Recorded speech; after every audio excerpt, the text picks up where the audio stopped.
भीम ने भगवान की ओर दृष्टिपात किया तो भगवान ने इशारा किया जंघा पे मारो, और भीम ने भगवत आज्ञा मान करके जैसे ही जंघा पर प्रहार किया, देवताओं को लगा कि भैया ये महाभारत युद्ध में थोड़ा नमक मसाला डालो, कुछ तो हो। बोले यही हुआ है, भीम ने दुर्योधन की जंघा तोड़ी है और आज्ञा दी है आपके छोटे भैया कृष्ण ने। बलराम जी महाराज तो माला झोली आदि पकड़ा दी नारद को, बोले तुम यहीं रहो, अब मैं जाता हूं महाभारत। बलराम जी क्रोधित हो गए, तो मैं नहीं बचा पाऊंगा तुमको, हमारे बड़े भैया हैं वो। और तभी देखा कि महाराज हल मूसल लेकर के प्रचंड शरीर बलराम जी का और कुरुक्षेत्र के मैदान की ओर दौड़ रहे थे। महाभारत का युद्ध अपने अंतिम पड़ाव पर चल रहा था। बड़े बड़े वीर अपनी वीर गति को प्राप्त हो चुके थे। दो लोगों के बीच में युद्ध चल रहा था, केवल भीम और दुर्योधन। आंखों की पलकें पकड़ करके सब लोग खड़े थे, क्योंकि महाभारत जैसे विशाल युद्ध का परिणाम आने वाला है। कौन जीतेगा? भीम अपनी प्रचंड गदा का प्रहार करते हैं, लेकिन दुर्योधन के स्पर्श करते ही खन्न करके आवाज आती और कुछ नहीं होता। तब भीम ने भगवान की ओर दृष्टिपात किया तो भगवान ने इशारा किया जंघा पे मारो, और भीम ने भगवत आज्ञा मान करके जैसे ही जंघा पर प्रहार किया, दुर्योधन पस्त हो गया और महाभारत का युद्ध पांडव जीत गए। एक कथा ऐसी आती है कि बलराम जी के शिष्य हैं कौन? दुर्योधन। दुर्योधन को गदा चलाना बलराम जी ने सिखाया था, इसीलिए बलराम जी महाभारत युद्ध में नहीं थे। क्यों? क्योंकि दुर्योधन मेरा शिष्य है और कृष्ण मेरा भाई है। कृष्ण पांडव पक्ष में और दुर्योधन कौरव पक्ष में। मैं किस तरफ जाऊं, शिष्य के पक्ष में कि भाई के पक्ष में? तो निष्पक्ष होने के लिए श्री बलराम जी तीर्थ यात्रा पे चले गए, ताकि किसी पक्ष में जाना ही ना पड़े। लेकिन कथा आती है कि जैसे ही भीम ने दुर्योधन की जंघा पर प्रहार किया, देवताओं को लगा कि भैया ये महाभारत युद्ध में थोड़ा नमक मसाला डालो, कुछ तो हो। ऐसा कुछ हो कि ठाकुर जी को मैदान पे आना पड़े। नारद जी को भेज करके बलराम जी को यह समाचार दिलाया कि धर्म युद्ध महाभारत में जहां नाभि से नीचे प्रहार करना मना है, वहां कृष्ण की आज्ञा मान करके भीम ने दुर्योधन की जंघा तोड़ दी। समझ रहे हैं ना बात को? बद्रीनाथ केदारनाथ की यात्रा पर बलराम जी महाराज थे, इतने में ही नारद जी आ गए। नारद जी ने आके कहा जय हो बलराम जी की। बलराम जी बोले अरे आओ नारद, कैसे हो? अच्छा महाभारत युद्ध चल रहा है ना, उसका क्या परिणाम आ रहा है? बोले महाराज क्या बताएं, आपके होते हुए इतना बड़ा महाराज धर्म विरुद्ध कार्य हो रहा है, क्या बताऊं आपको। बलराम जी बोले क्या हुआ? बोले बताइए, नाभि से नीचे प्रहार करना यह धर्म युद्ध का नियम है? बोले नहीं, बिल्कुल नहीं, नाभि से नीचे प्रहार नहीं कर सकते। वो बोले यही हुआ है, भीम ने दुर्योधन की जंघा तोड़ी है और आज्ञा दी है आपके छोटे भैया कृष्ण ने। बलराम जी महाराज तो माला झोली आदि पकड़ा दी नारद को, बोले तुम यहीं रहो, अब मैं जाता हूं महाभारत में। ऐसा कैसे हो सकता है? और ये कन्हैया तो बहुत पक्षधर है, उन पांडवन के पक्ष में चलो जाए नेक में ही, या को मैं बताऊं जाके। और बलराम जी को क्रोध आया, महाराज दौड़े कुरुक्षेत्र के मैदान की ओर। बलराम जी को क्रोध आ जाए तो इसका मतलब समझ रहे हैं, पृथ्वी में भूचाल आ जाता है, शेषनाग हैं वो। पांडव सब अपनी विजय का आनंद मना रहे थे, तभी देखा भूकंप आ रहा है, आकाश के बादल गरज रहे हैं, महाराज सूर्य अस्ताचल को जा रहे हैं। अर्जुन आदि बोले भगवान ये सब क्या हो रहा है, ये मौसम क्यों बिगड़ रहा है, ये भूकंप क्यों आ रहा है? ठाकुर जी बोले ऐसा लग रहा है जैसे शेषनाग कोपित हो गए। कहीं ऐसा तो नहीं है बलराम जी को किसी ने जाके समाचार कर दिया वो कहीं आ रहे हो? भैया बलराम जी क्रोधित हो गए तो मैं नहीं बचा पाऊंगा तुमको, हमारे बड़े भैया हैं वो। और तभी देखा कि महाराज हल मूसल लेकर के प्रचंड शरीर बलराम जी का और कुरुक्षेत्र की मैदान की ओर दौड़ रहे थे। भीम, अर्जुन, युधिष्ठिर सब भगवान के चरणों, बोल प्रभु रक्षा करो, इनसे बचाओ। तो कहते हैं जैसे ही बलराम जी कुरुक्षेत्र के मैदान की ओर दौड़ रहे थे, ठाकुर जी बोले रुको हम जाते हैं। और यहां से ठाकुर जी ने दौड़ लगाई बलराम जी की ओर। आकाश में देवता सब बड़े प्रसन्न, बोले हाँ अब आएगा आनंद, अब ठाकुर जी आ गए मैदान में, अब कुछ, अरे सीधे सीधे सब खत्म हो रहा था, अब कुछ नया देखने को मिलेगा। ये देवता ऐसे ही करते हैं। वहां कंस देवकी को विदा करने के लिए जा रहा था तो आकाशवाणी कर दी, जिस बहन को तुम विदा कर रहे हो उसका अष्टम गर्भ तुम्हारा काल होगा। तलवार निकाल के मारने लगा, 7 बालक मरवा दिए देवकी के, 6 बालक। ये देवता ऐसे ही करते हैं। अच्छा, करते इसलिए नहीं है, ये विनोद की बात नहीं है, ठाकुर जी के सुंदर भावों से हम सब अवगत हों इसलिए ऐसा होता है। ठाकुर जी की लीला हमको दिखे। बलराम जी क्रोध में भर करके दौड़ रहे हैं कुरुक्षेत्र मैदान की ओर। कुरुक्षेत्र मैदान से ठाकुर जी दौड़ रहे हैं बलराम जी की ओर। पृथ्वी कांपने लगी, बोले अब प्रलय आ जाएगा। शेषनाग और नारायण दोनों में युद्ध होने वाला है। लेकिन जैसे ही बलराम जी समीप आए, ठाकुर जी ने अपने वेग को कम किया और दंडवत धरती पर लेट करके प्रणाम किया बलराम जी को। जैसे ही देखा प्रणाम कर रहे हो मेरो भैया, बलराम जी को तो क्रोध विरोध सब खत्म हो गया, हल मूसल दूर फेंक दिए और दौड़ करके गए, कन्हैया को उठा के हृदय से लगा लिया। इतने दिनान में मिलो लाला। ये लीला है ठाकुर जी की। क्या सीखा? कभी यदि किसी का क्रोध बढ़ रहा हो, आजकल का जमाना कैसा हो गया, आजकल के लोग कैसे हो गए, किसी का क्रोध बढ़ रहा हो तो उसमें और कपूर छिड़कते हैं कि और बढ़े और ज्वाला तेज हो। सामने वाला क्रोध कर रहा है तो जबरदस्ती आर्गुमेंट और बढ़ाएंगे उससे। थोड़ा विचार करो, कोई क्रोध कर रहा है, चाहे पत्नी हो, चाहे पति हो, चाहे माता हो, पिता हो, भाई हो, दोस्त हो, कोई भी हो, अगर उसका क्रोध बढ़ रहा है, आप थोड़े से झुक जाओ उसके आगे। ठीक है, आपको पता है कि ये गलत है, लेकिन अभी क्रोध में बात करने से बढ़ेगी बात, इसलिए अभी पहले इसको शांत करो। तो शांत के लिए क्या करें? बड़े लोगों के सबसे नाजुक स्थान होता है उनके पैर, पकड़ लो, झुक जाओ। और जैसे ही क्रोध शांत हो जाए तब बैठ के अपनी बात रखो। हम क्या करते हैं? मां नाराज हो रही है तो मां से और आर्ग्यूमेंट करेंगे और ज्यादा चढ़ेंगे उसके ऊपर, वही बात खराब होती है।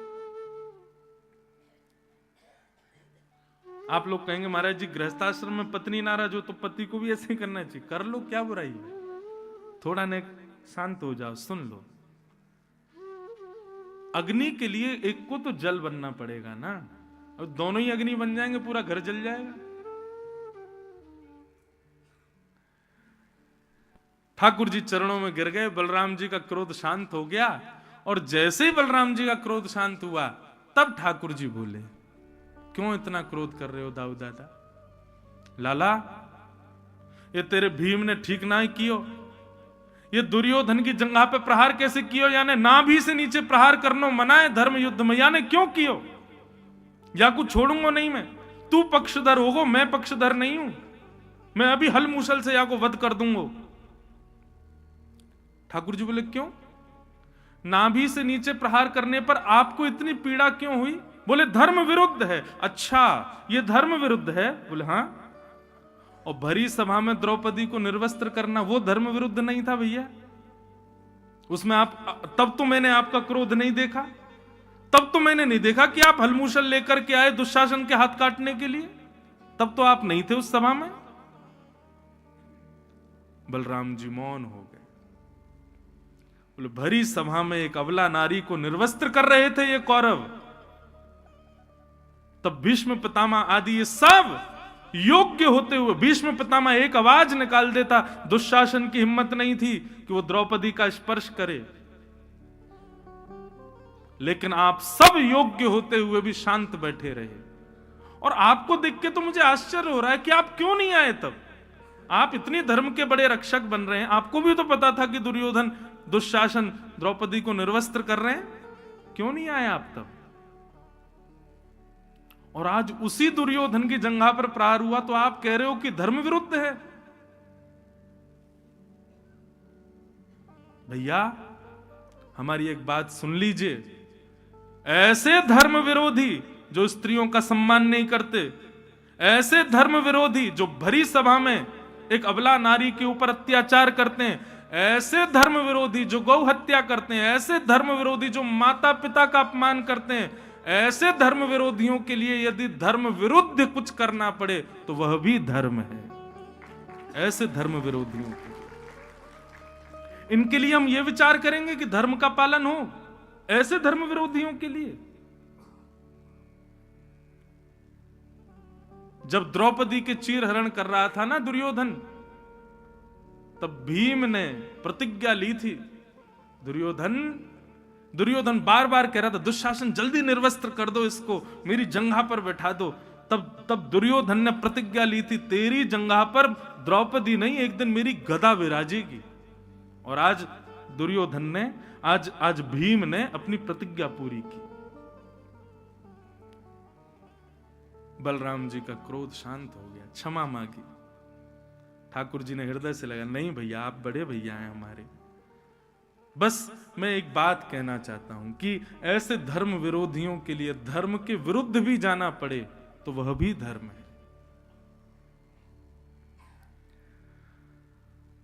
भगवान पांडवों को लेकर के चले गए। मैं एक कथा में एक प्रसंग कभी कभी कहा करता हूं कि पांडवों की इतनी रक्षा क्यों की ठाकुर जी ने, ऐसा क्या है पांडवों के पास? पांडवों के अंदर पंच गुण हैं और ये पंच गुण हम सब के अंदर होते हैं। और कौन कौन से पंच गुण? युधिष्ठिर, भीम, अर्जुन, नकुल, सहदेव, ये पंच पांडव हैं।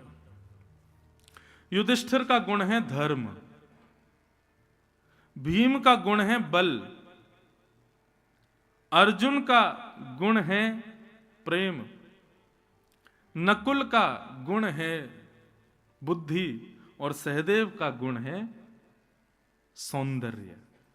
ये पंच गुण या फिर इन पांचों में से कोई भी एक गुण हम सब के अंदर होता है।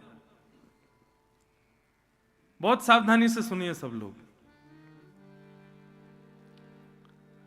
धर्म, बल, प्रेम, बुद्धि और स्वरूप, हम आप सब लोग जो यहां बैठे हैं, किसी के अंदर धर्म की मात्रा होगी ज्यादा, किसी के अंदर बल होगा। बल का मतलब शारीरिक नहीं, धन बल भी हो सकता है,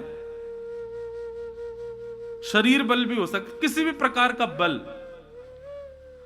धर्म, बल, प्रेम, बुद्धि और सौंदर्य, ये पंच गुणों में से कोई ना कोई एक गुण, या किसी किसी में ये पांचों गुण भी होते हैं। परंतु ये पांचों गुण बंधुओं कौरवों के पास भी हैं। कौरवों के पास भी धर्म है। भीष्म पितामह बहुत बड़े धर्मावली हैं। भीष्म पितामह बल के रूप में दुर्योधन है, दुर्योधन कम बलवान है, बहुत बलवान था। कर्ण कम बलवान है, बहुत बलवान था। कौरवों में भी प्रेमी है, कौरवों के पास भी बुद्धि है, कौरवों के पास भी स्वरूप है। ये पंच गुण पांडवों के अलावा कौरवों के पास भी है, लेकिन पांडवों के पास दो एक्स्ट्रा चीज है जो कौरवों के पास नहीं है। और वो क्या है? द्रौपदी और कृष्ण। द्रौपदी का गुण क्या है? द्रौपदी का गुण है दया, और श्री कृष्ण का गुण है ज्ञान। मतलब ये पंच गुण हमारे पास हैं, लेकिन दया रूपी द्रौपदी और ज्ञान रूपी कृष्ण नहीं है तो हम ही कौरव हैं। महाभारत युद्ध में हम परास्त हो जाएंगे। इसलिए आपके पास जो भी गुण है उसको सजोइए, लेकिन उसका श्रृंगार इन दो एक्स्ट्रा गुणों से कीजिए, ज्ञान और दया। बिना दया के ज्ञान आएगा ना तो भी अहंकार आ जाएगा। ज्ञान के साथ भी दया होने की जरूरत है, धर्म के साथ भी दया हो, बल के साथ भी दया हो। इसीलिए 5 पांडवों की एक पत्नी द्रौपदी है। द्रौपदी कोई स्त्री नहीं, उसका गुण है दया। तो इस चीज को याद रखिएगा, दया और ज्ञान, इन दो का होना बहुत जरूरी है। तभी आप महाभारत युद्ध जीत पाओगे। तो पांडवों के इसलिए रक्षक बने ठाकुर जी क्योंकि पांडवों के पास दया है। और दयावान जो व्यक्ति है, चाहे कितने भी गुण हो, उसके अंदर दया नहीं है तो ठाकुर जी उसके पास नहीं रह सकते। पर सर्वगुण संपन्न होते हुए भी दयावान है, निश्चित है ठाकुर जी उसका संग करेंगे, ठाकुर जी उसके रक्षक बनेंगे, उसके सारथी बनेंगे। तो पांडवों पर द्रौपदी है, मतलब दया है, इसलिए श्री कृष्ण उनके पास है।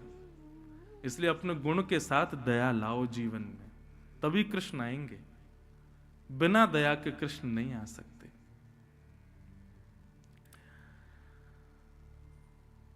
महाभारत युद्ध पांडव जीत गए, परंतु दुर्योधन ने अर्धरात्रि में अश्वत्थामा को भेज दिया, जाओ सोते हुए पांडवों को मार दो, कैसे भी मैं इनको मरा देखना चाहता हूं। अश्वत्थामा मारने के लिए आया, लेकिन भगवान पांचों पांडवों को लेकर कहीं और चले गए। द्रौपदी के 5 पुत्र सोते रह गए, अंधेरे के कारण देख नहीं पाया और सोते हुए निर्दोष बालकों को मार दिया। प्रातःकाल होते ही पांडवों में मातम छा गया, द्रौपदी रुदन करने लगी। अर्जुन प्रतिज्ञा लेने लगा, जिसने भी बालकों को मारा मैं उसको जीवित नहीं छोड़ूंगा, ये मेरी प्रतिज्ञा है। भगवान बोले अर्जुन प्रतिज्ञा मत लो। क्यों? क्योंकि तुम अभी क्रोध में हो। क्रोध में व्यक्ति प्रतिज्ञाएं लेता है, क्रोध में व्यक्ति जब निर्णय लेता है तो वो निर्णय सदा उसका घातक ही होता है। क्रोध में आप चिल्ला लीजिए, क्रोध में कुछ भी कर लीजिए, लेकिन क्रोध में कभी भी कोई निष्कर्ष मत लीजिएगा, कोई निर्णय मत लीजिएगा, इतना आप ध्यान रखो। माता पिता भाई बंधु बालक जो भी यहां बैठे हैं, क्रोध सबको आता है भैया, क्रोध से कोई नहीं बच सकता। लोग बाग के ये भी पूछते हैं महाराज जी ऐसा कोई उपाय बताओ कि क्रोध कम हो, क्रोध हमको नहीं आवे। इसका कोई उपाय नहीं, सबको आएगा क्रोध, क्रोध सबको आता है, बस इतना कर सकते हो थोड़ी उसकी मात्रा कम ज्यादा हो जाएगी। अच्छा एक बात बताऊं, आध्यात्मिक व्यक्ति को आता है क्रोध, लेकिन उतना नहीं आता, क्योंकि आध्यात्मिक व्यक्ति को बहुत जल्दी फर्क नहीं पड़ता। क्रोध भी उसी को ज्यादा आता है जिसको बहुत जल्दी फर्क पड़ता है छोटी छोटी चीजों से, जिसको बहुत छोटी छोटी चीजें भी परेशान कर देती, क्रोध उसी को ज्यादा आता है। लेकिन आध्यात्मिक जब व्यक्ति होता है, भक्ति के पथ का जब अनुगामी होता है, तो बहुत छोटी चीजें भी उसके हृदय पर ज्यादा प्रभाव नहीं डाल पाती। इसलिए थोड़ा भजन मार्ग, थोड़ा भक्ति मार्ग इसको अपनाओ। धीरे धीरे क्या होगा, क्रोध जो छोटी छोटी बातों पे आता था वो आना कम होगा। अभी सांसारिक व्यक्ति को तो नमक तेल से भी क्रोध आ जाता है, क्यों नमक कम है, क्यों नींबू कम है। लेकिन एक आध्यात्मिक व्यक्ति को कुछ भी प्रदान कर दो वो फिर भी प्रसन्न रहता है, उसको जल्दी क्रोध नहीं आता। क्रोध में कभी निर्णय नहीं लेना चाहिए, इंतजार करो क्रोध शांत हो जाए फिर कोई निर्णय लो। लेकिन अर्जुन नहीं माना, अर्जुन ने निर्णय ले लिया, बोले कि मैं बालकों के हत्यारे को जीवित नहीं छोड़ूंगा, ये मेरी प्रतिज्ञा है। भगवान बोले क्रोध में निर्णय मत लो अर्जुन। अर्जुन बोला अब जो होगा सो देखूंगा, लेकिन मैंने तो निर्णय ले लिया कि मैं जीवित नहीं छोड़ूंगा। भगवान बोले तो फिर मेरे पास मत आइयो, फिर बाद में ले तो निर्णय। अर्जुन ने निर्णय ले लिया कि जिसने भी बालकों की हत्या करी मैं जीवित नहीं छोड़ूंगा। निकल पड़े, ढूंढ धाड़ करके लेकर के आए अश्वत्थामा को। अश्वत्थामा को बंदी बना करके जैसे ही द्रौपदी के सामने प्रस्तुत किया, द्रौपदी ने तुरंत कहा, जैसे ही देखा कि गुरुपुत्र अश्वत्थामा इसने मारे मेरे बालक, उवाच चासहन्तस्य बन्धनानयनं सति मुच्यतामेष ब्राह्मणो नितरां गुरु। अर्जुन इसको मत मारो। अर्जुन बोले मैं कारण जान सकता हूं? बोले 1 नहीं 5 बताऊंगी, इसको मत मारो। ये जो कारण बता रही है, इसकी स्थिति देखिएगा। द्रौपदी के 5 बालक मारे गए हैं। एक बालक को ठोकर लग जाती है तो मां की स्थिति माताएं यहां समझ सकती हैं कि एक बालक को ठोकर लगती है तो मां कितनी विचलित हो जाती है। अरे ठोकर बहुत दूर की बात है, बालक को तैयार करके जब पहली बार स्कूल भेजती है मां, सुबह सुबह टाई लगा के, जूते उते बांध के, थर्मस लटका के, बैग टांग के जब भेजती है, बस में जब छोड़ती है तो बस जैसे ही जाती है ना, तब से ही माँ की घड़ी पर ही नजर होती है। 2 घंटे के लिए गया है, पता नहीं कुछ खा रहा होगा कि नहीं, रो तो इतना रहा था, कब आएगा लौट के। और जब 12-1 बजे वो लौट करके आता है, उसके बेचारे के धूप के कारण गाल लाल पड़ जाते हैं, माँ विचलित हो जाती है, हृदय से लगा लेती है, गोदी से उतारती नहीं 2-3 घंटे तो। अरे आज 2 घंटे के लिए स्कूल गया था पहली बार, भेजती है, हृदय पे पत्थर रख, कितनी विचलित हो जाती है। सोचो, ऐसी मां के 5 निर्दोष बालक मार दिए हैं जान से, और वो मां यहां प्रवचन कर रही है। अभी तक संस्कार भी नहीं हुए द्रौपदी के बालकों के, और वो द्रौपदी कह रही है, उवाच चास हंतस्य बंधनानयनम सतिम मुच्यतामेष ब्राह्मणो नितराम गुरु। अर्जुन, इसको मत मारो। क्यों? पहला कारण, ये ब्राह्मण है और हम क्षत्रिय हैं। क्षत्रिय ब्राह्मण को प्रणाम करते हैं, मारते नहीं है, इसलिए इसको मत मारो। दूसरा कारण, ये हमारे गुरु का बेटा है और गुरुपुत्र गुरु समान होता है, इसलिए इसको मत मारो। तीसरा कारण, यह भी एक मां का बेटा है, और ऐसी मां का बेटा है जो मां पहले ही विधवा हो चुकी है, विधवा मां का इकलौता बेटा है। मेरे 5 पुत्र चले गए तो क्या हुआ, मेरे 5 पति तो अभी भी जीवित है ना।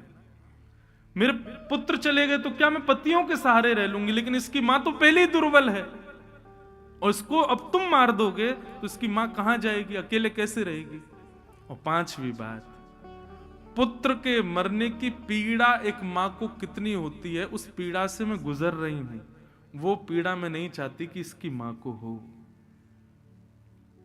इसलिए इसको मत मारो। ये बात सुनकर के पूरी सभा स्तब्ध हो गई, लेकिन कोने में खड़े द्वारिकाधीश के नेत्र सजल हो गए, और दौड़ करके भगवान गए और द्रौपदी को हृदय से लगा लिया। बंधुओं, अनुकूल अवस्था में तो कोई भी निर्णय ले लेता है, अनुकूल अवस्था में तो कोई भी अपनी योग्यता दिखा देता है, लेकिन श्रेष्ठ वही जो प्रतिकूल अवस्था में भी स्वयं को संभाले। नदी का भाव इस तरफ है और आप नाव में बैठे हो और नाव चला रहे हो, तो जिस तरफ भाव है उस तरफ नाव चलाना कोई बड़ी बात नहीं है। विपरीत दिशा में नाव चलाओगे तब आप नाविक माने जाओगे।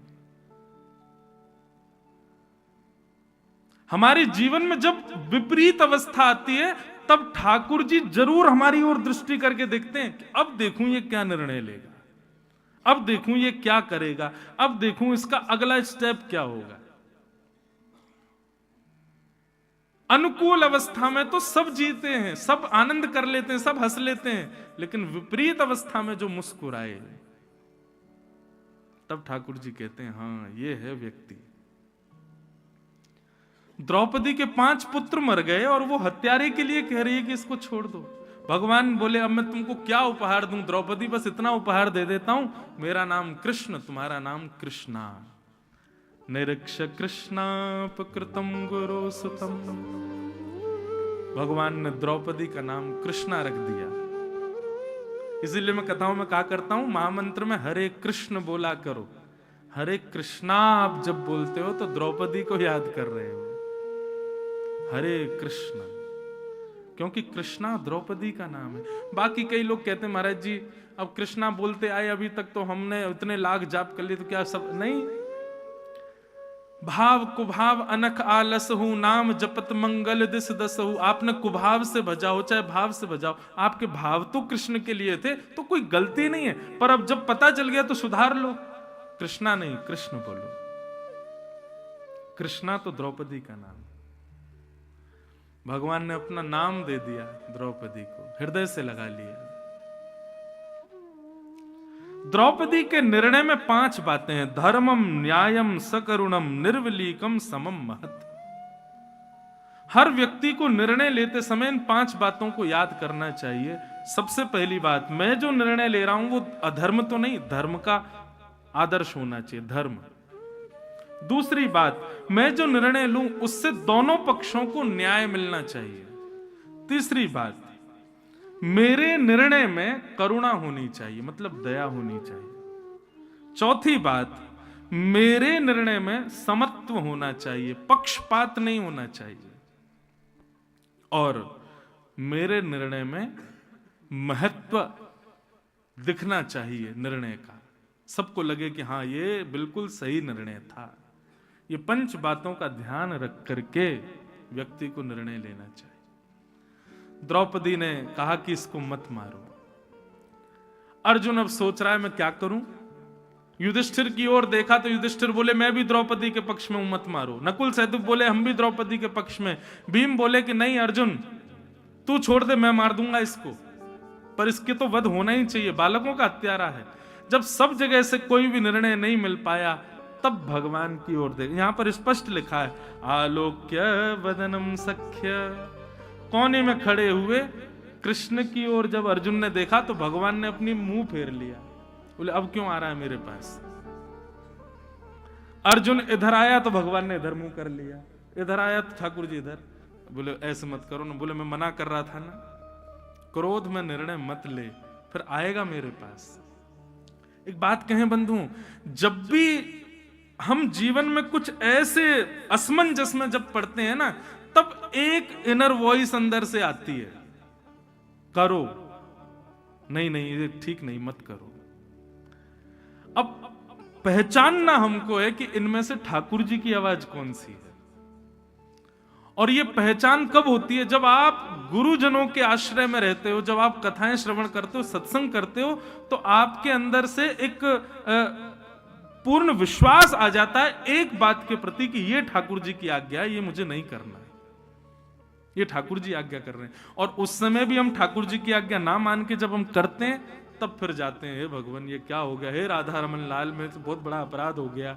भगवान कहेंगे तब मैं बोल रहा था कि मत करो, तुमने नहीं मानी मेरी, अब फंस गए। इसलिए भगवत आज्ञा आपको पता चले, उसके लिए भी आध्यात्मिक पथिक होना बहुत जरूरी है। भगवान बोले अर्जुन मैं पहले मना कर रहा था, तूने मेरी नहीं मानी और निर्णय ले लिया, अब क्यों आया मेरी शरण में। बोले भगवान कृपा करो, बताओ मैं क्या करूं। ठाकुर जी बोले जो कहूंगा सो करेगा।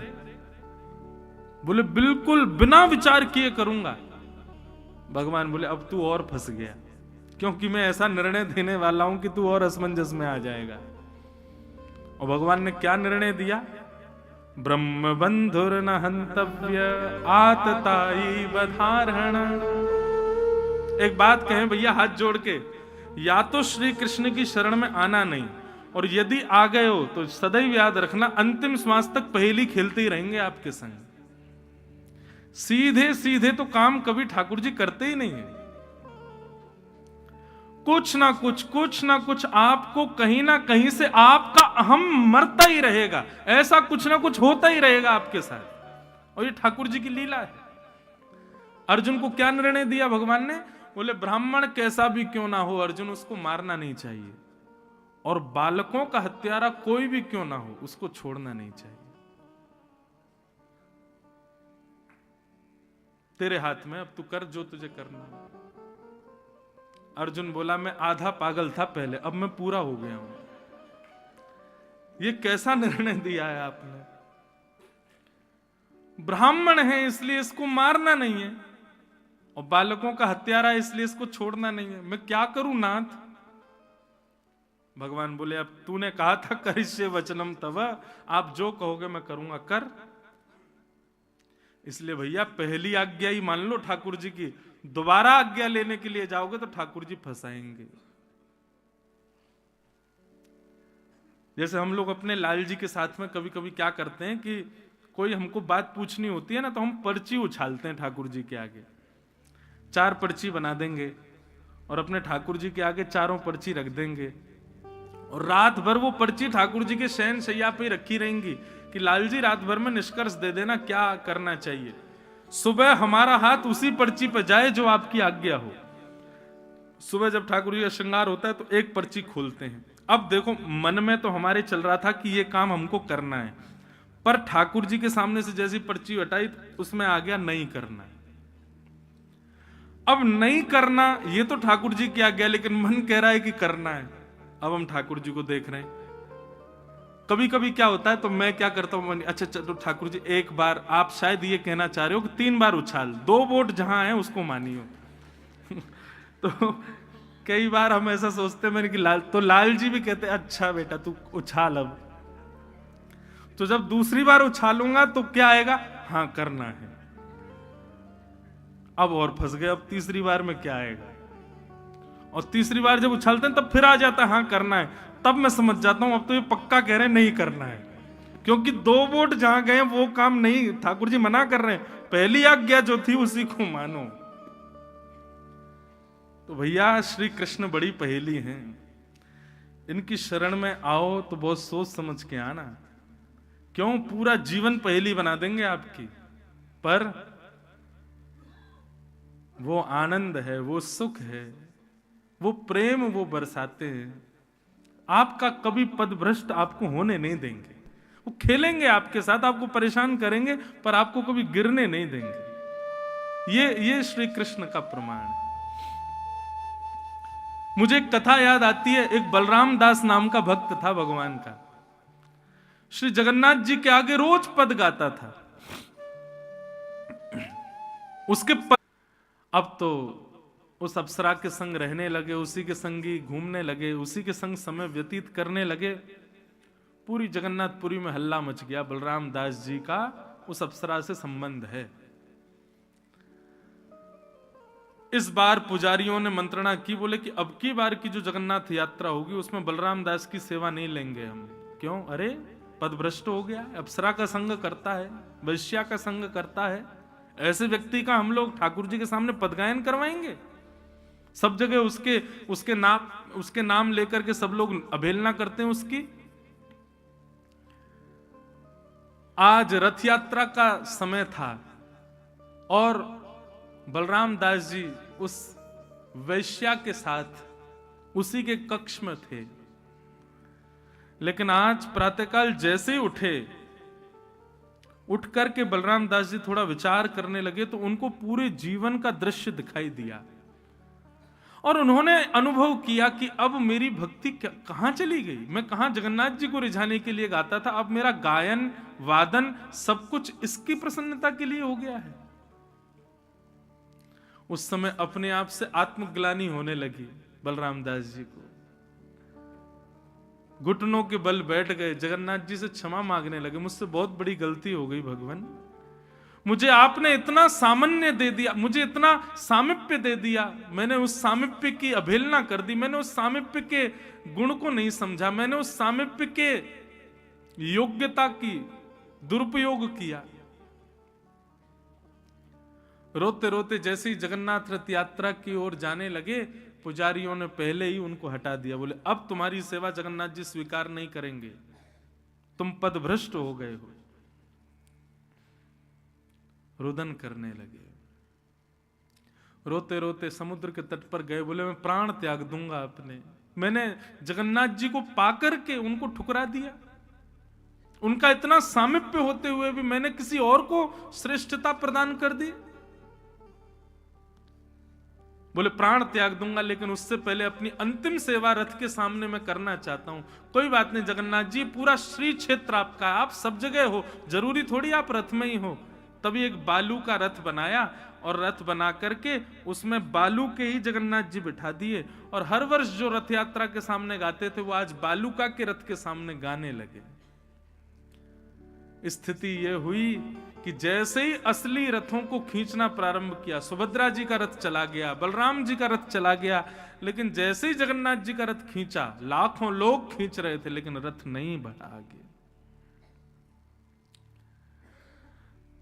श्रेष्ठ जनों ने, राजाओं ने, पुजारियों ने, सबने जाकर के जगन्नाथ जी को प्रणाम किया। सब लोग सावधानी से सुनो। हे महाप्रभु, हमसे कोई अपराध हो गया, आज आपका रथ आगे नहीं बढ़ रहा है। तभी जगन्नाथ जी ने राजा को स्वप्न दिया और कहा, बोले आज हम इस रथ में नहीं बैठे हैं, हमारा रथ तो आज समुद्र के तट पर बलराम दास ने बनाया, हम उसी रथ में बैठे हैं, हमारी यात्रा तो वहां चल रही है।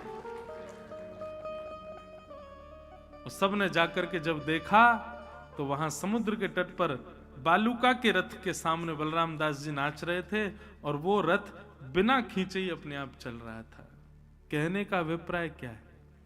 बलराम दास जी अपने पद से गिर गए, अपनी स्थिति से गिर गए, लेकिन ठाकुर जी ने फिर भी उनको संभाल लिया, फिर भी उनको स्वीकार किया। सबने ठुकरा दिया लेकिन ठाकुर जी नहीं छोड़ते।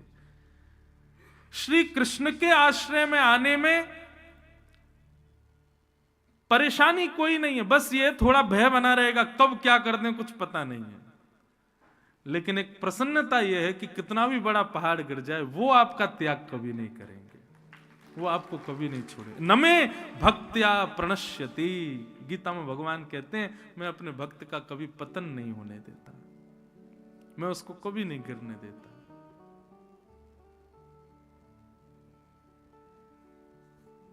अर्जुन से कहा ब्राह्मण को मारना नहीं चाहिए और बालकों के हत्यारे को छोड़ना नहीं चाहिए, जाओ आज्ञा मानो हमारी, क्या करें, ब्राह्मण भी है बालकों का हत्यारा भी है। तभी भगवान की इस आज्ञा पर थोड़ा चिंतन किया और अर्जुन को पता चल गया मुझे क्या करना है। बोले क्या मतलब? इसको मुझे मृत्यु से भी बड़ा दंड देना है। और बंधुओं, संसार में मृत्यु से भी बड़ा दंड क्या होता है? भरी समा में अपमान। एक ख्याति प्राप्त व्यक्ति का, एक प्रतिष्ठित व्यक्ति का सबसे बड़ा दंड क्या है? मृत्यु दंड से भी बड़ा दंड है भरी सभा में अपमान। और गुरुपुत्र अश्वत्थामा की आधी मूछ, दाढ़ी, आधे केश और शिखा छेदन करके मणिम जहार मूर्धन्यम, उसके ब्रह्म तेज की मणि को निकाल करके संपूर्ण सभा के सामने अपमानित कर दिया। भगवान की ओर अर्जुन ने देखा, भगवान बोले हाँ यही है। अब एक बार मारते तो मर गया, लेकिन अब ये जब तक जीवित रहेगा हर क्षण मरेगा, हर क्षण अपमान की ज्वाला में जलेगा, लेकिन मर नहीं पाएगा। यही सबसे बड़ा दंड था इसके लिए।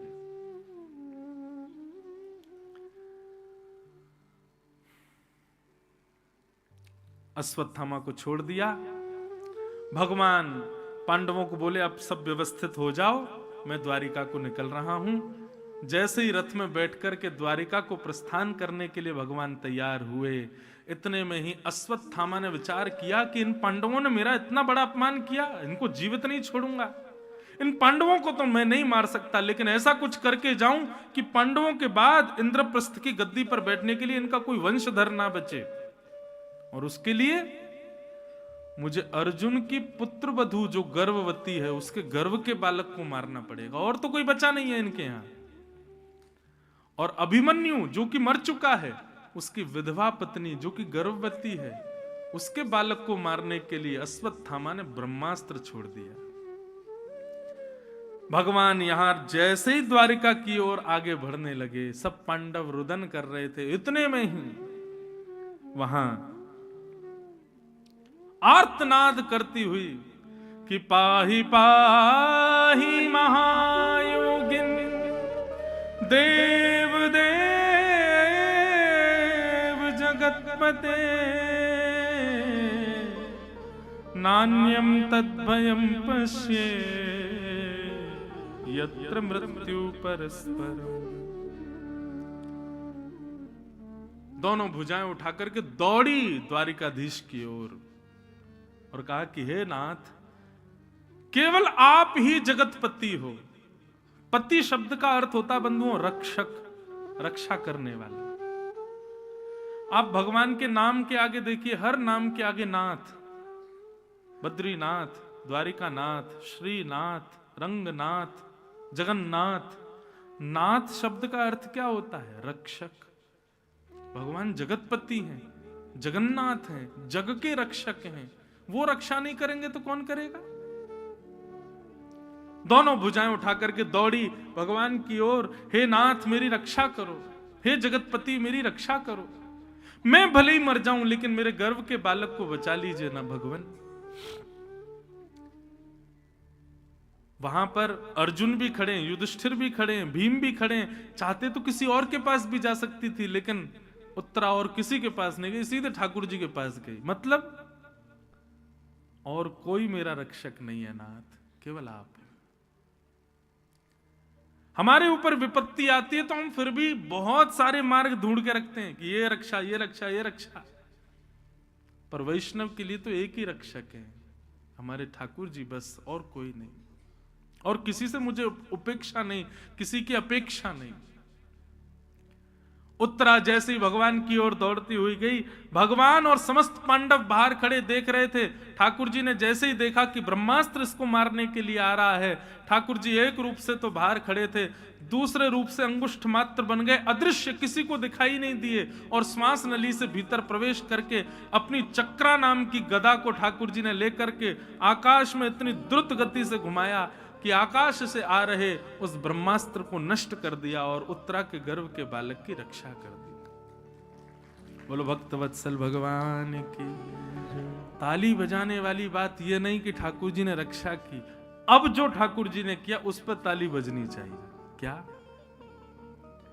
जब उत्तरा के बालक की रक्षा हो गई और आकाश में ब्रह्मास्त्र नष्ट हो गया, तो सब लोग ठाकुर जी की जय जयकार करने लगे। द्वारिकाधीश की जय, बाल कृष्ण लाल की जय, भक्त वत्सल भगवान की जय। भगवान बोले अरे अरे अरे क्या कर रहे हो आप लोग? बोले भगवान आपने उत्तरा के बालक की रक्षा की, आपको दिखा कहीं? मैं कहीं गया? मैं तो आपके सामने खड़ा हूं। अरे मैंने रक्षा नहीं की है, ये उत्तरा के स्वयं के पातिव्रत बल ने, उत्तरा के भजन बल ने, उत्तरा के नैष्ठिक बल ने, उत्तरा के ही भजन धर्म ने उसकी रक्षा की है। जो व्यक्ति धर्म का पालन करता, भजन का पालन करता, आदि आदि सब क्रियाएं करता है, उसकी रक्षा स्वयं होती है, उसमें भगवान कोई पालक नहीं होते। मैंने रक्षा नहीं की है, जय जयकार करनी है तो उत्तरा की करो, उत्तरा के भजन ने उत्तरा की रक्षा की है। ये बात अच्छा नहीं, आपने बजा तो दी ताली, अब बताना क्यों बजाई? अरे भाई बात पूरी सुनो पहले। ताली इसलिए बजनी चाहिए कि ठाकुर जी का स्वभाव देखो। हमारा स्वभाव कैसा है? एक छोटी सी क्रिया करके भी पूरा श्रेय लेना चाहते हैं, लेकिन इतने विषम परिस्थिति में सब क्रिया करके भी वो श्रेय दूसरों को देते हैं। ये ठाकुर जी का स्वभाव है। और इस स्वभाव को दूर खड़ी देख रही थी कुंती। कुंती के नेत्र सजल हो गए। कुंती बोली बहुत चतुर हो आप, ये चतुर बनना कोई आपसे सीखे नाथ। हा? उसके गर्भ में जाके उसकी रक्षा करके आए हो और पूरा श्रेय समाज को क्या दे दिया कि इसके भजन बल ने इसकी रक्षा की है, मैंने इसकी रक्षा नहीं की, मैं तो तुम्हारे सामने खड़ा हूं। ये नाथ, हम में एक लक्षण भी आ जाए ठाकुर जी का। मुझसे कोई पूछ रहा था कल परसों कि जीवन में व्यक्ति को आदर्श किसको मानना चाहिए। मैंने कहा भाई दुनिया में कोई आदर्श नहीं बन सकता, दुनिया में कोई आइडल बनाने योग्य कोई है वो हमारे ठाकुर जी, हमारे राधा रमन लाल जी। उन जैसा आदर्श कोई नहीं है भैया। ठाकुर जी के भक्त यदि बन रहे हो तो कुछ कुछ उनके स्वभाव जीवन में लाओ। भगवान कभी भी श्रेय नहीं लेते, क्रिया करके भी श्रेय दूसरों को देते, और हम बिल्कुल उल्टे हैं। कोई और कर जाए, हमने केवल हाथ लगा दो। कोई अभिषेक कर रहा हो शंकर जी का तो लोग बागों को देखा कर उस पर भी हाथ लगा देते, लेका धमू मिल जाए आपको। हमको सब पाने की इच्छा होती है, पर ठाकुर जी देते हैं, ठाकुर जी कभी नहीं लेते, ठाकुर जी प्रदान करते हैं। ये गुण लाइए अपने अंदर, श्रेय दूसरों को दो, योग्य क्रियाएं करके भी अपना नाम हो, अपना बल हो, हम योग्य हैं। बंधुओं, कभी कोई आपकी बहुत प्रशंसा भी कर रहा हो ना, आपके गुण की, आपके बखान कर रहा हो, नेत्र बंद कर लो, हाथ जोड़ लो, कान तो बंद नहीं करोगे, अजीब लगेगा सबके सामने करोगे तो, पर नेत्र में बंद करके राधा रमन जी का स्मरण करके, नहीं नाथ ये मेरी बल नहीं है, मेरा योग्य, मेरे गुरु की कृपा है, ये सब आपकी कृपा है, ये आपका ही बल है भगवान, मैंने कुछ नहीं किया है। व्यक्ति कितना विचित्र है, योग्यताओं को स्वीकार कर लेता है कि मैंने किया, लेकिन कोई दुष्कर्म बता दे तो उस पर हमेशा अस्वीकार करता है, उसके लिए तो सबूत और धर देता है, नहीं मैंने नहीं किया। अपनी अयोग्यताओं को स्वीकार करो, योग्यता तो ठाकुर जी को ही दो, दूसरों को प्रदान करो। अमानिना मान देना, ठाकुर जी अमानी है, उनको मान की ज्यादा इच्छा नहीं है, ज्यादा मान के लिए वो प्रयत्नशील नहीं रहते। अरे आप राधा रमन जी के सामने खड़े भी हो ना, लोग बात कहते महाराज जी पता हम वहां से ट्रेन पकड़ के, फिर वहां से फ्लाइट पकड़ी, फिर वहां से गाड़ी पकड़ी, इतना कोहरा था जैसे तैसे, और महाराज गिरते पड़ते हम तो पहुंच गए राधा रमन जी। आप नहीं आए हो, ये भी राधा रमन जी की इच्छा थी तो ही आप आए हो, तो ही आप आकर के खड़े हो उनके सामने। ठाकुर जी की कृपा है भैया सब। कृपा की न होती जो आदत तुम्हारी, तो सुनी रहती अदालत तुम्हारी। कृपा की न होती जो आदत तुम्हारी, तो सुनी रहती अदालत तुम्हारी। बहुत कृपालु हैं ठाकुर जी। भगवान उत्तरा को श्रेय दे दिया, सब लोग उत्तरा की जय जयकार करने लगे। सब वहां खड़ी माताएं बहनें कहने लगी अरे बनना है तो उत्तरा जैसा बनो, देखो इसके भजन बलने, पातिव्रत बलने, इसकी रक्षा की। सब लोग उत्तरा की प्रशंसा करने लगे। भगवान चुपचाप अपने रथ में बैठे, बोले चलो द्वारिका। जैसे ही द्वारिका जाने लगे, कुंती ने आकर के घोड़ों के रस्सी को रोक लिया, पकड़ लिया, बोले नीचे आइए, आपसे तो बातें करनी है हमको। भगवान बोले कहो बुआ अब क्या काम है? बोले काम कुछ नहीं है, बस मन के कुछ भाव आपसे कहने हैं। बोले कहिए। तब कुंती ने भगवान की स्तुति गाई। ये भागवत जी की प्रथम स्तुति है बंधु। कुंती कह रही है कि नमस्ये पुरुषं त्वाद्यम ईश्वरं प्रकृते परम, अलक्ष्यं सर्वभूतानां अंतर्बहिरवस्थितम्, कि माया जवनिकाच्छन्नः आज्ञा दोक्षजमव्ययम्, न लक्ष्यसे मूढदृशा नटो नाट्यधरो यथा। कुंती ने भगवान की स्तुति गाई। बोले मैं सब देख रही थी आपने क्या किया, ये आप भगवान हो, आपने उत्तरा के गर्भ में जाकर के उसके बालक की रक्षा की, वो पूरा श्रेय उसको दे दिया। ठाकुर जी बोले बुआ धीरे बोलो, कोई सुन ना ले। बोले ठाकुर जी आप ऐसे क्यों हो? भगवान सिद्ध कर रहे हैं। बोले नहीं मैंने कोई रक्षा नहीं की। भगवान उसको कहते हैं जो सबके भीतर बाहर सब जगह रहता है। मैं सब जगह दिखाई तो देता नहीं हूं बुआ। यदि आप मुझे परमात्मा कह रही हो तो मैं द्वारिका जा रहा हूं, इससे आपको पीड़ा नहीं होनी चाहिए, जाने दीजिए। भगवान तो सर्वत्र विद्यमान है। यदि मैं सब जगह हूं तो दिखता क्यों नहीं हूं? ठाकुर जी ने प्रश्न किया। उत्तरा उत्तर देते हुए कहती है मैं बताऊं आप क्यों नहीं दिखते? बोले बताओ। बोले माया जवनिका छन्न आज्ञा दोक्षजमव्ययम, न लक्ष्यसे मूढदृशा नटो नाट्यधरो यथा। बोले जिस प्रकार कठपुतली दिखती है उसको नचाने वाला नहीं दिखता। क्यों? बीच में एक पर्दा पड़ा होता है। यदि उस पर्दे को सदगुरु आकर के हटा दे तो सब भेद खुल जाए कि कठपुतली नाच रही है, हाथ ऊपर कर रही है, गिर रही है, रो रही है, लेकिन कराने वाला तो पीछे बैठा है। ठीक उसी प्रकार भगवान, ये पूरा संसार चल रहा है, सब कठपुतली हैं और सबकी डोर आपके हाथों से बंधी है। आप इसलिए नहीं दिख रहे क्योंकि माया का पर्दा बीच में पड़ा है। यदि सदगुरु जीवन में आ जाए और उस माया के पर्दे को हटा दे तो सब दिख जाएगा। बोले भैया इनकी कोई सामर्थ्य नहीं है, सब कराने वाले ठाकुर जी हैं, सब ठाकुर जी कराते हैं। इसलिए आप नहीं दिखते क्योंकि माया है बीच में। भगवान इस माया को सदगुरु दूर कर सकते हैं। वे गुरु ही कृपा करके इसको निकाल सकते हैं, हटा सकते हैं। आप तो सर्वत्र विद्यमान हो भगवान। इस प्रकार कुंती ने स्तुति गाई और अंत में कहा, भगवान कुछ मांगना चाहती हूं, मुझे दे दीजिए। भगवान बोले, मांगो, क्या चाहिए?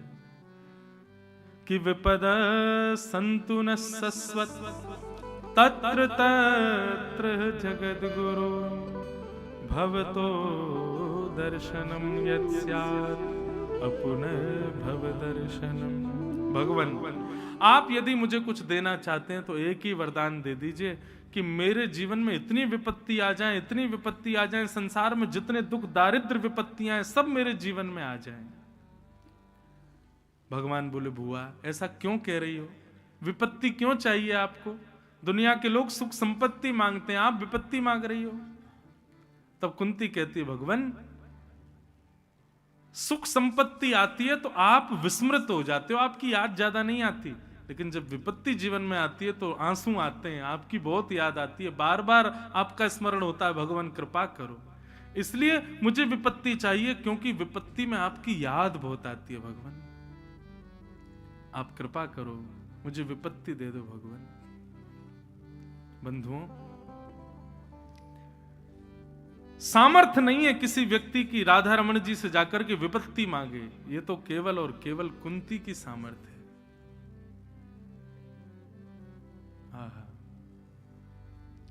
पता है आपको भक्ति कैसी होनी चाहिए, समर्पण कैसा होना चाहिए? ये पटका हमने पहना है, इसकी अपनी कोई इच्छा नहीं, इसको चाहे तो गले में पहन लें, इसको चाहे तो कमर से बांध लें, इसको चाहे तो सिर पर पहन लें, इसको चाहे तो पैरों से रगड़ दें, इसको चाहे तो किसी और को पहना दें। ऐसा वैष्णव भक्त को होना चाहिए। ठाकुर जी जैसे चाहें वैसे हमारा जीवन निर्माण कर दें, हमारी कोई इच्छा ना रहे। आपके भीतर अब भी कोई इच्छा है, ठाकुर जी से आप प्रस्तुत कर रहे हो कि नाथ ऐसा ऐसा हो, तो निश्चित है अब भी वैष्णव नहीं हो। वैष्णव तो अधीन होता है, पराधीन होता है ठाकुर जी के। आपको जिसमें रुचि लगे नाथ वैसा करो। जहां ले चलोगे वहीं मैं चलूंगा, जहां ले चलोगे वहीं मैं चलूंगा, जहां ले चलोगे वहीं मैं चलूंगा, जहां ले चलोगे वहीं मैं चलूंगा। ओ जहां नाथ रख दोगे, जहां नाथ रख दोगे, जहां नाथ रख दोगे, जहां नाथ रख दोगे, ओ वहीं मैं चलूंगा, जहां ले चलोगे वहीं मैं चलूंगा। जहां ले चलोगे पूरे विश्वास के साथ गाओ, वहीं मैं चलूंगा। करताल बजाते हुए गाओ, राधा रमण लाल की।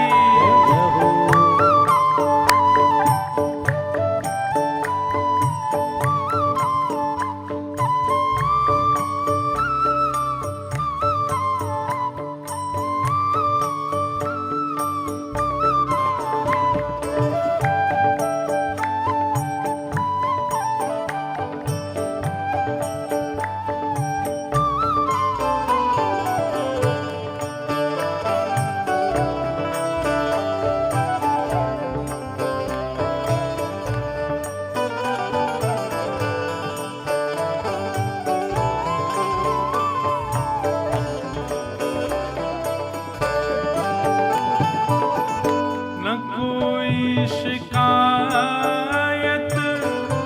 नहीं कोई अर्जी, कर लो करा लो प्रभु जो है तेरी मर्जी। न कोई शिकायत नहीं कोई अर्जी,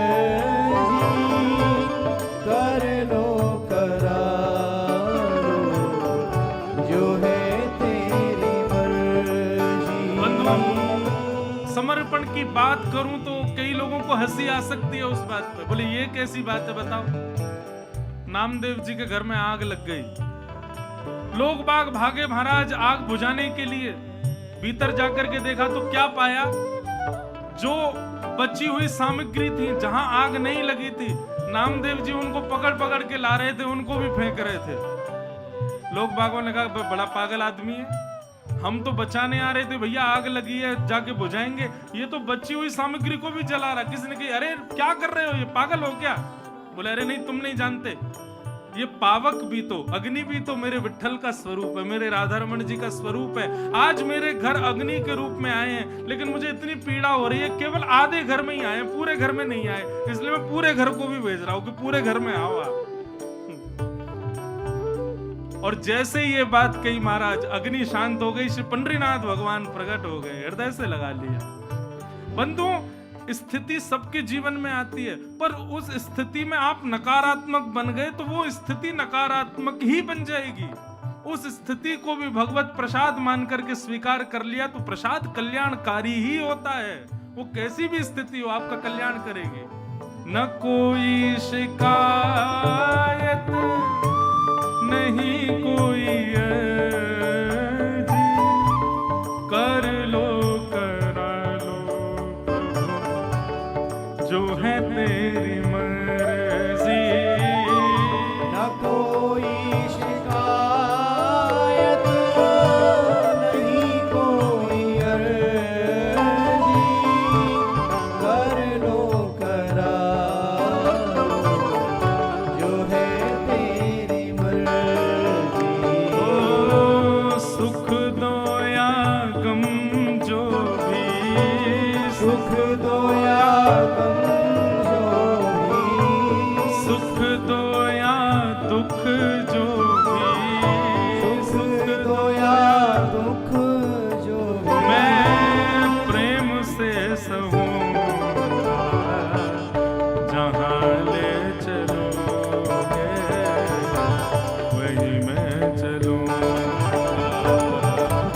जहाँ ले चलोगे वहीं ले चलूँगा। ओ जहां नाथ रख दोगे, जहाँ नाथ रख दोगे, जहां नाथ रख दोगे, जहाँ नाथ रख दोगे, मैं वहीं मैं रहूंगा जहां ले चलोगे वहीं मैं चलूंगा। जहाँ ले चलोगे वहीं ले चलूँगा। जहां ले चलोगे वहीं मैं चलूंगा। जहाँ ले चलोगे श्री वृंदावन बिहारी लाल की।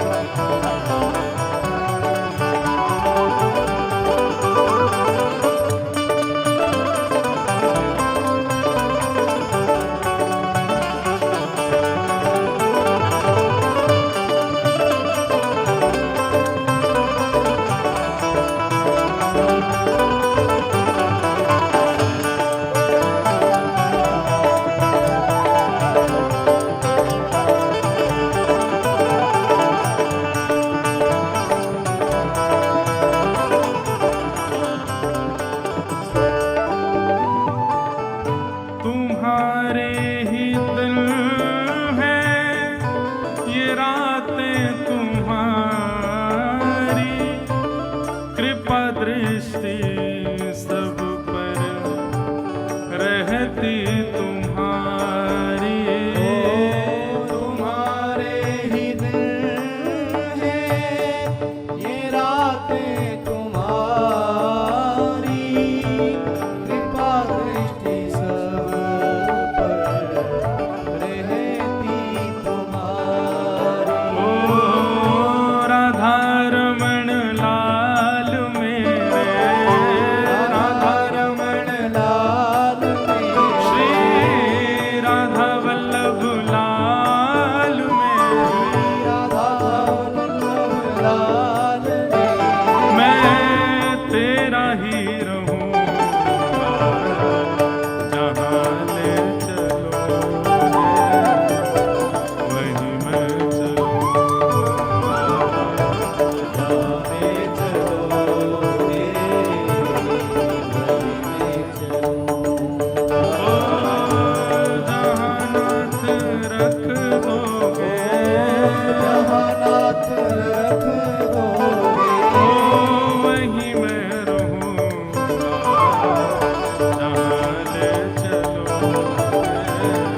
तुलसीदास जी कहते हैं, जैसे राखो तैसे रहूं, जानत हो सुख दुख सब जन के, मुखसों कछु न कहूं। नाथ, आपको सब पता है हमारे सुख दुख क्या है, हमारी योग्यता किसमें है, हमारी अयोग्यता। हम बताते क्यों हैं आपको कि हमको ये चाहिए? आप जैसे रखोगे नाथ, हम वैसे राजी हैं। ये वैष्णवता है। कुंती ने भगवान की स्तुति गाई, भगवान ने कुंती पर कृपा की और ठाकुर जी आगे द्वारिका को प्रस्थान करने लगे। तो युधिष्ठिर जी रुदन करने लगे। युधिष्ठिर जी के रुदन को देख करके भगवान फिर रुक गए। बोले, अब तुम क्यों रो रहे हो? युधिष्ठिर बोले, बालद्विज सुहन मित्र पृत भातृ गुरुद्वह नमेश्या निर्यान मोक्षा यापी वर्षा युता युतई। मैंने कितने बालकों को अनाथ कर दिया, कितनी माताओं को विधवा कर दिया। मतलब एक तो होता है कि गलती करने से पहले सोचना कि मैं गलत तो नहीं कर रहा, और एक होता है गलती पूरी हो गई अब रो रहे हैं कि हमने गलत कर दिया। दोनों में कौन श्रेष्ठ है? गलती करने से पहले थोड़ा संभले कि कहीं मैं गलत तो नहीं कर रहा। जो अर्जुन को हुआ था, महाभारत युद्ध से पहले ही घबरा गया, भगवान के आगे बैठ गया, बोले प्रभु बताओ मैं क्या करूं। भगवान ने गीता का ज्ञान दिया और अर्जुन ने फिर युद्ध किया। पर युधिष्ठिर की स्थिति में तो उल्टा है, अब सब हो चुका, अब रोने से क्या फायदा। कहा होत पछताए जब चिड़िया चुग गई खेत। अब क्या करोगे? पर भैया ऐसी स्थिति में जब फंस जाओ, भगवान बोले अब तुमको दोबारा गीता नहीं सुनाऊंगा मैं, अब मैं चुप रहूंगा, मेरा वैष्णव भक्त बोलेगा। मतलब कोई आप क्रिया करने से पहले घबराहट हो तो ठाकुर जी के आश्रय में जाओ, ठाकुर जी आपको बताएंगे क्या करना है। पर क्रिया बिगड़ गई, अब ठाकुर जी के पास जाओगे तो लाठी पड़ेगी। अब किसके पास जाओ? अब तो किसी भक्त के पास जाओ, अब तो किसी वैष्णव संत के चरणाश्रित हो जाओ। वो अनुग्रह यदि कर दें, वो कृपा यदि कर दें तो बात बन सकती है। इस बहुत बड़ी बात है, इसको नोट कर लीजिएगा। अब संत के पास जाओ कि भगवान मुझसे अपराध हो गया है, मुझे ऐसा लगता है मैंने जो किया वो ठीक नहीं, अब मैं क्या करूं। इस स्थिति में जब युधिष्ठिर आए, तब भगवान युधिष्ठिर को लेकर के भीष्म पितामह के पास गए। बाणों की सैया पर लेटे हैं भीष्म पितामह, रोम रोम में बाण लगाए भीष्म पितामह के, और ऐसी स्थिति में भगवान समस्त पांडवों को लेकर के भीष्म पितामह के पास गए। बंधुओं, मैंने बहुत विस्तार से भीष्म स्तुति बहुत बार कही है, अनेक बार उसका प्रवचन खूब विस्तार से किया है। आज उतना विस्तार नहीं करूंगा, पर भीष्म स्तुति से एक भाव सीखते हैं हम लोग, वो बात कहकर के मैं आगे चलूं। भीष्म पितामह, उनको इच्छा मृत्यु का वरदान था। पिता ने, आप लोगों ने कभी महाभारत टीवी पे भी देखी हो तो भी आपको पता होगा कि उनके पिता शंतनु ने उनको इच्छा मृत्यु का वरदान दिया था। परंतु भीष्म पितामह ने इच्छा मृत्यु में कोई सांसारिक भाव ना रख के एक ही भाव रखा था, बोले मेरे प्राण कब निकले? जब द्वारिकाधीश मेरे सामने हो। ऐसी इच्छा मृत्यु उन्होंने जाहिर की। विश्वास मानिए, हम लोगों को, आप लोगों को यदि ये वरदान मिल जाए कि चलो तुम्हारी इच्छा मृत्यु है, जब तुम चाहो जैसे चाहो तुम्हारे प्राण निकलेंगे, तो हम लोगों की निश्चित है इच्छा बड़ी विचित्र होगी। हम लोग कोई सांसारिक भाव सोच के ही मरना चाहते हैं। पर भैया हमारी एक बात मानिए, मुझे ऐसा लगता है कि इच्छा मृत्यु का वरदान मुझे भी मिला है, आपको भी मिला है, हम सबको मिला हुआ है, पर हमने कभी इच्छा करी नहीं मृत्यु की। हमने कभी सोचा ही नहीं मरना कैसे। बहुत ध्यान से सुनिएगा, अगर बात अनुचित लगे तो आपका भाव प्रणाम है, पर यह अनुचित नहीं है, ये बात बिल्कुल उचित है। मैंने गुरुजनों से भी पूछा, उन्होंने भी मोहर लगाई, नहीं ये बात बिल्कुल ठीक है कि इच्छा मृत्यु का वरदान सबको मिला है। हम सबके पास में इच्छा मृत्यु है, पर विडंबना यह कि हमने कभी इच्छा मृत्यु की नहीं। हमने सोचा ही नहीं कि हमको मृत्यु के। आप किसी भी व्यक्ति से, अब बच्चा जब 10th 12th पास करता है तो उसके रिश्तेदार पूछते हैं, घर वाले पूछते हैं फ्यूचर प्लानिंग क्या है, बताएगा उस कॉलेज में पढ़ना चाहता हूं, ब्याह का क्या ख्याल है, बोले हाँ ऐसे ऐसे गुण स्वभाव वाली लड़की मिल गई तो ब्याह कर लूंगा, और बोले फिर ऐसा है कि सेटल हो जाऊंगा, यूएस चला जाऊंगा, वहां पे बाल बच्चे होंगे, उनका भी परवरिश हो जाएगी, ऐसे कर लेंगे, वो भी कमाएगी, मैं भी सारी फ्यूचर प्लानिंग बता देगा। लेकिन जो फ्यूचर प्लानिंग उसने बताई है अपनी, वो है जो वो प्रिडिक्ट कर रहा है, वो होगी कि नहीं ये उसके हाथ में नहीं है। बहुत ध्यान से सुनिएगा बात को। हम जो भी फ्यूचर प्लानिंग करते हैं वो प्रिडिक्शन होता है हमारा, वो वास्तविकता नहीं है, वो सत्य नहीं है। संभव हुआ, मेहनत करी, कर्म में बल हुआ तो ऐसा मैं कर पाऊंगा। लेकिन एक बात तो हम सबको पता है कि हमारी मृत्यु हो जानी है एक दिन, सबको पता है, वो हमको पता है, लेकिन उसके लिए हमने कभी कोई इच्छा जाहिर की नहीं, प्रकट ही नहीं की। कैसी होनी चाहिए? आज वृंदावन में बैठे हो आप लोग, वर्ष का अंतिम दिन चल रहा है, 2-3 दिन और बचे। अब इच्छा मृत्यु रखो। अब अगर आप बिहारी जी जाओ, राधा रमन जी जाओ, राधा वल्लभ जी जाओ, तो अभी तक तो फैक्ट्री मांगी थी, बच्चे मांगे थे, आदि आदि क्या क्या मांगते हम भगवान से। पर हमारी एक बात मान लेना, अब इच्छा मृत्यु मांगना कि हे भगवान इतना तो कहना स्वामी, जब प्राण तन से निकले। नाथ हमें और कुछ नहीं चाहिए आपसे। हमारे जीवन में सुख दुख जो भी आएंगे सब हमारे कर्म बल है। हमारे जीवन में कुछ भी अप्स एंड डाउन्स आएंगे सब सह लेंगे हम। बस आप हमको एक चीज का वरदान दे दीजिए कि हमारे प्राण जब भी निकले तो ऐसे निकले। बाकी सब हम झेल लेंगे, बाकी सब हम सह लेंगे, बस आप इतनी कृपा कर देना हे बिहारी जी, जब मेरे प्राण निकलने वाले हो ना, तो ऐसी कुछ योजना बनाना कि मेरे मित्र या परिवार के लोग वृंदावन आने के लिए मुझसे पूछें और मैं उनके संग आ जाऊं, वृंदावन आऊं, वृंदावन की परिक्रमा लगाऊं, यमुना जल को प्रणाम करूं, रज को माथे से लगाऊं, ब्रजवासियों के घर की मधुकरी पाऊं, राधा रमन, राधा वल्लभ, बांके बिहारी, मदन मोहन, दामोदर, सबके दर्शन करूं।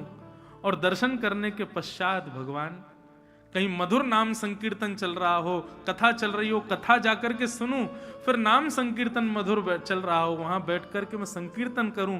संकीर्तन के बाद सब लोग चले जाएं, मैं एकांत में बैठा हूं, मेरी चित्त वृत्ति सब में श्री राधा रमन विराज रहे हो, मेरे स्थिति में किसी और का ख्याल नहीं, केवल आप ख्याल में हो, तन वृंदावन में हो, स्थिति में आप हो। और बस नाथ, बस यही स्मरण करते करते ब्रज रज माथे से लगी हो, चंदन से पूरा मुख लीपा हुआ हो, इत्र की सुगंधी गले में बांके बिहारी की माला हो, बस उसी समय प्राण निकल जाए नाथ, ऐसी कृपा कर दो। बस और कुछ नहीं चाहिए भगवान हमें। बाकी सब योग्यताएं अयोग्यताएं सब स्वीकार कर लेंगे हम नाथ, पर आप केवल इतना अनुग्रह कर दो कि इस शरीर से हम जो कुछ भी करें सबको क्षमा कर देना। जब अलविदा कहें इस संसार से तो आपके चरणों में बैठ करके करें भगवान, इस जीवन का अंत आपके स्मरण में हो। बाकी तो हम संसारी हैं, सारे संसार ही संसार भरा हमारे भीतर, हम 24 घंटे इन्हीं अवगुणों में लगे रहेंगे। पर भगवान आप बस इतना याद रखना कि इसके प्राण जब निकले तब ये वृंदावन आ जाए, तब या फिर वृंदावन इसके चित्त में आ जाए। पीतांबरी कसी हो, मुखड़े पे एक हंसी हो, छवि मन में ये बसी हो, जब प्राण तन से निकले। श्री गंगा जी का तट हो, यमुना का वंशीवट हो, और राधा रमण निकट हो, जब प्राण तन से निकले। उस समय जल्दी आना, नानाथ भूल जाना, प्यारी श्यामा जू को साथ लाना, जब प्राण तन से निकले। बंधु, और कोई अभिलाषा मत रखो ठाकुर जी से। संसार में जो कुछ भी मिलेगा सब सह नाथ, बस आप हमारे अंतिम क्षण को हमारे अपने चरणों में दे देना। आप विश्वास मानिए बंधुओं, और तो मैं बालक ही हूं, ज्यादा कुछ तो बड़ी बड़ी बात नहीं करूंगा, पर मुझे ऐसा लगता है कि इस व्यासपीठ की इतनी योग्यता तो है, योग्यता तो बहुत है, पर व्यासपीठ पर बैठा एक बालक ही है ना, मैं तो अयोग्य ही हूं, पर हां इतनी योग्यता इस व्यासपीठ पर बैठ के मुझे भी मिल जाएगी कि ये अंतिम सत्य आप सब यदि अभी प्रेडिक्ट कर लोगे तो निश्चित पूर्ण होगा। आप अभी अगर विश्वास कर लो कि नाथ ऐसे प्राण निकले, तो मेरी जिम्मेवारी, मैं अपनी जिम्मेवारी पर कह रहा हूं, ठाकुर जी इसको पूर्ण करेंगे। अंतिम क्षण में ठाकुर जी के श्री चरणों में प्राण और उनकी स्मृति में प्राण निकले।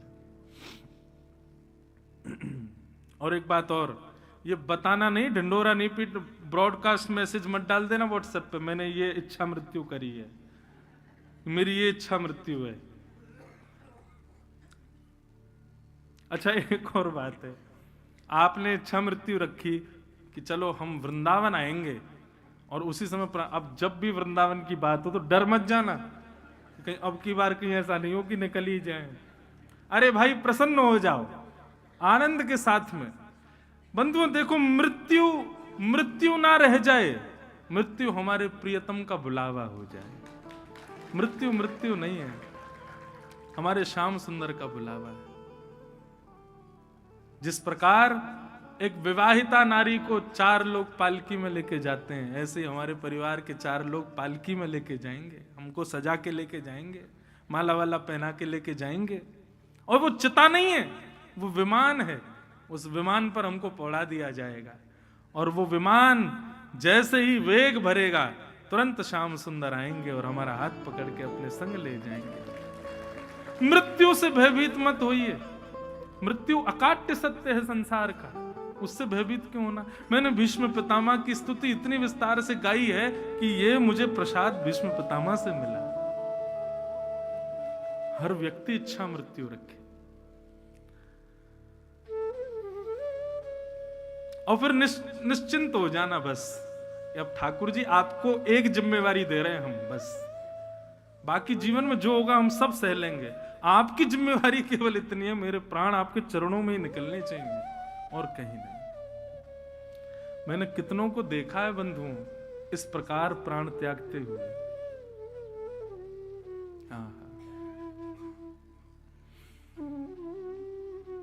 भीष्म पितामह ने बाणों की सैया पर लेटे, मृत्यु देवी सामने खड़ी है, बोले मैं आ जाऊं। भीष्म पितामह खबरदार, सामने खड़ी रहे, आना नहीं मेरे पास। बोले कब आऊं?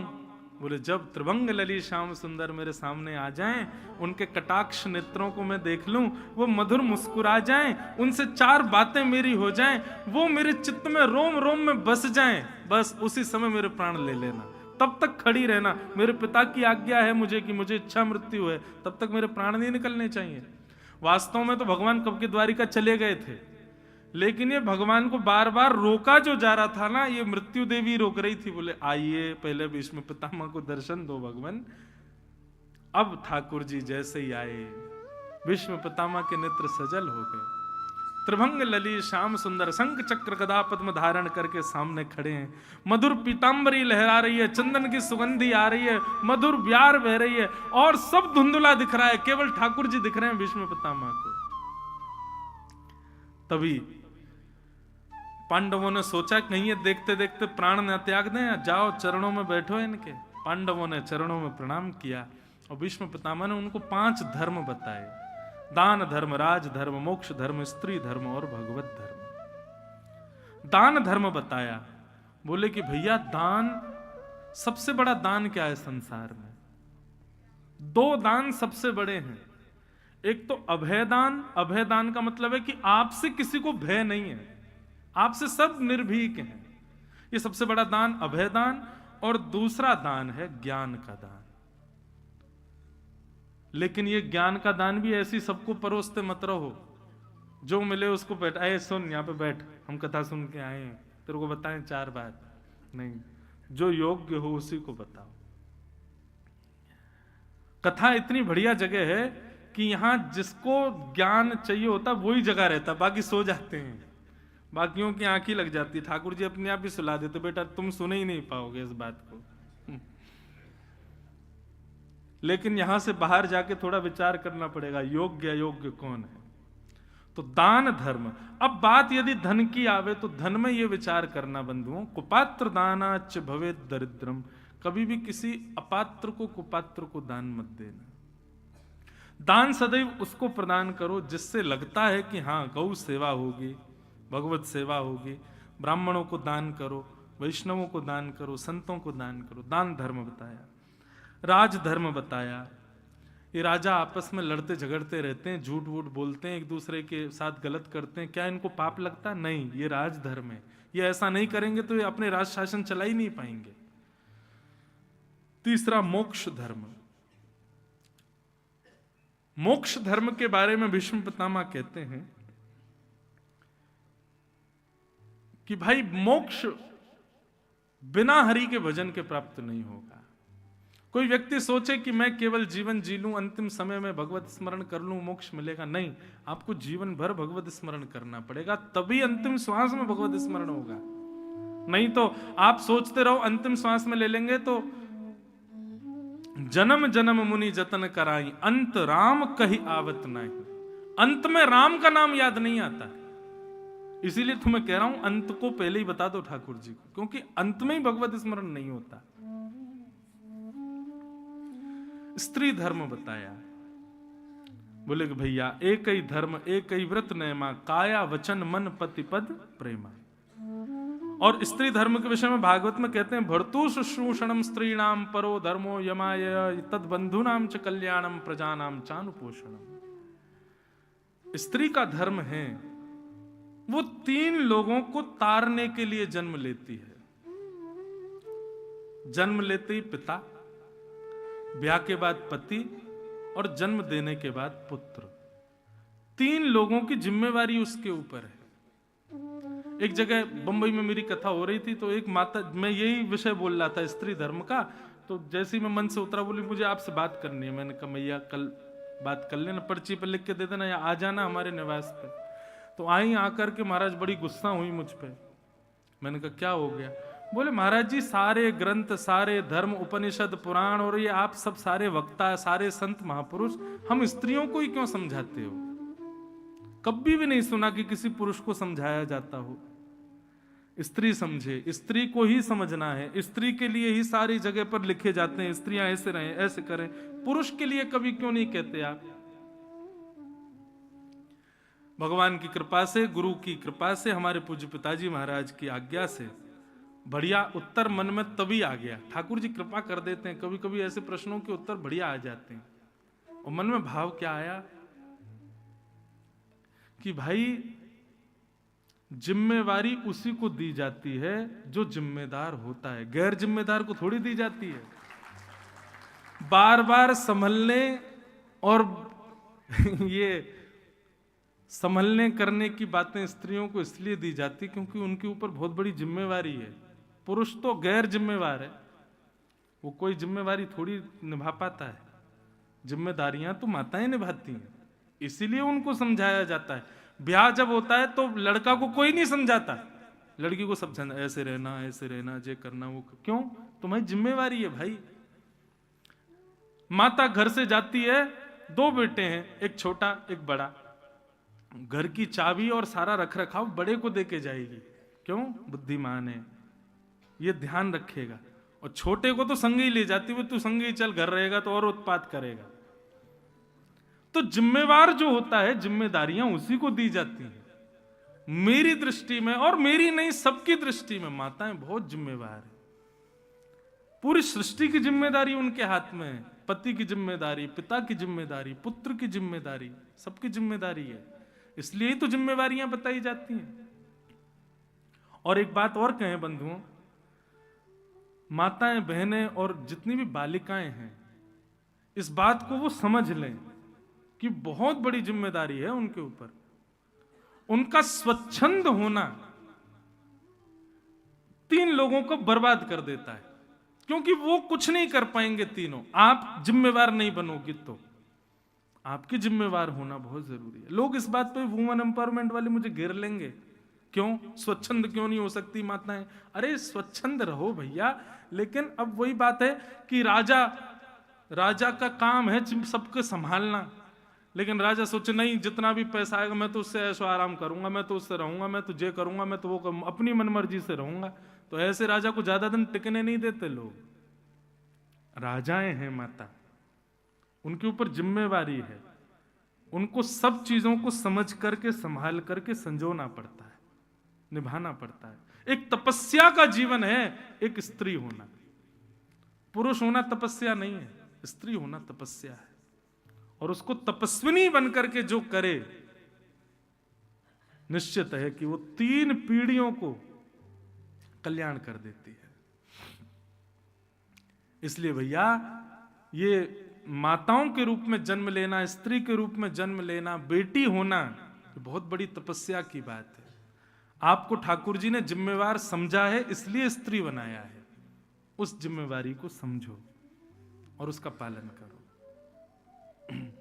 पुरुष तो कुछ नहीं, बेकार हैं, सब ऐसे ही कर रहे हैं सब काम, सब चीज की योग्यता। एक जगह मैं कहीं पढ़ रहा था आर्टिकल में, हार्ट अटैक से मरने वाले सबसे ज्यादा पुरुष होते हैं, माताएं नहीं। क्यों? गाड़ी खरीद के लाए और गाड़ी खड़ी रहे, चलाओ नहीं तो इंजन जाम हो जाएगा, लेकिन गाड़ी को चलाते रहोगे तो इंजन बचा रहेगा। हार्ट हम सबको दिया भगवान ने, पुरुष चलाते ही नहीं तो इसलिए जाम हो जाता है, अटैक पड़ जाता है उसमें। माताएं तो उसी को चलाती रहती, उसी के प्रति रहती हैं, इसलिए उनको हार्ट अटैक कम पड़ता है। इसलिए भैया, बार बार माताओं को समझाने की बात आवे तो समझ जाना आप जिम्मेवार हो, इसलिए समझाया जा रहा है। आप मॉनिटर हो क्लास की, इसलिए टीचर आपको जिम्मेवारी दे रहा है कि सबको साइलेंस करके रखो, पूरा कोऑर्डिनेट करके रखो। तो भर्तु शुश्रूषणं स्त्रीणां परो धर्मो यमायया तद्बन्धूनां च कल्याणं प्रजानां चानुपोषणम्। भर्तु शुश्रूषणं स्त्रीणां परो धर्मो यमायया। बोले धर्म का निर्वहन पुरुष करता है, स्त्री परम धर्म का निर्वहन करती है। क्यों? बोले केवल पति से ब्याह नहीं होता, उसका तो पूरे समाज, पूरे परिवार को ध्यान रखना उसकी जिम्मेवारी है, उसको करना पड़ेगा। स्त्री धर्म बताते हुए फिर अंत में भागवत धर्म बताया। बोले भागवत धर्म क्या है? कायेन वाचा मनसेन्द्रियैर्वा बुद्ध्यात्मना भानुषितस्वभावात् करोमि यत् यत् सकलं परस्मै नारायणायेति समर्पयेत।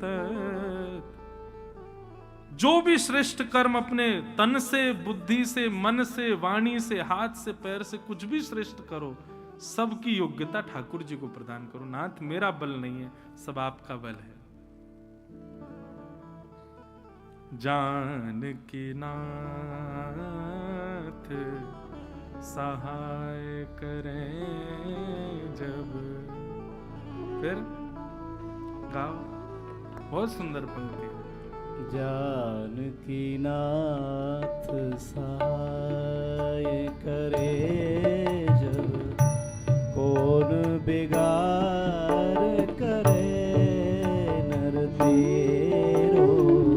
जानकी नाथ सहाय करे जब, कौन बिगाड़ करे। तुलसीदास जी का भाव है, जाकी सहाय करे करुणा निधि, ताके जगत में भाग बड़े। जाकी सहाय करे करुणा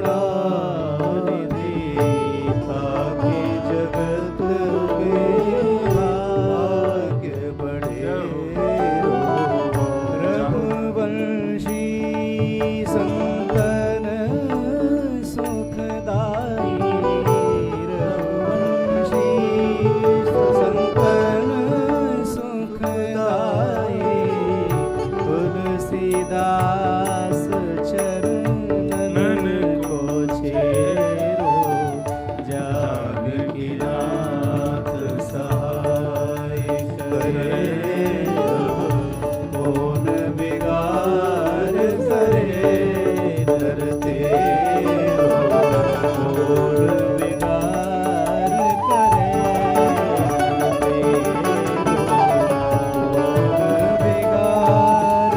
तेरो।